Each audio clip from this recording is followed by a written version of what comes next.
Stephen Sondheim, the dextrous composer and lyricist of musicals including Sunday in the Park with George, Into the Woods, and Sweeney Todd, died Friday at the age of 91, the New York Times reports.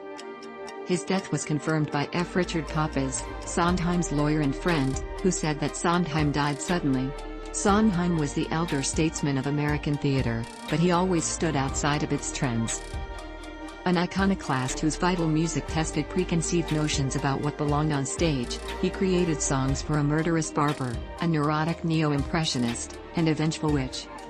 His work always teemed with moral ambiguity, never providing the easy answers some looked for in musicals. But as much as Sondheim came to carve an unprecedented path, he owed his career to the greats that came before him, one in particular.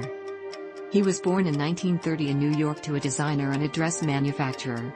Sondheim's parents divorced when he was 10, and his artistic life truly began when he became acquainted with Oscar Hammerstein, who lived nearby in Doylestown, Pennsylvania.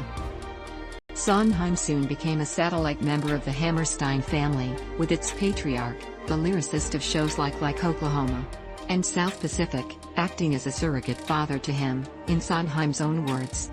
In interviews, Sondheim often relayed the story of when he asked Hammerstein for feedback on a musical he had written for school when he was 15.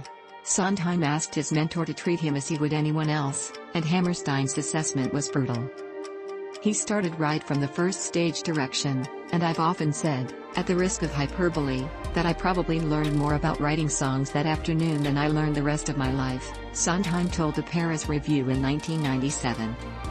Sondheim initially had designs to be a mathematician, but he instead studied music at Williams College, graduating in 1950.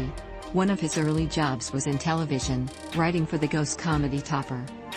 Though he yearned to write musicals, when the opportunity to collaborate with Leonard Bernstein on West Side Story came along, Sondheim was initially reluctant. Bernstein was writing the music, and Sondheim didn't want to be saddled with the label of lyricist.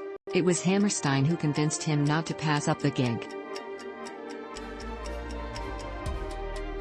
Sondheim was similarly disappointed when his West Side triumph was followed by another team-up, this time with composer Jule Styne for Gypsy, the story of stripper Gypsy Rose Lee and her overbearing mother.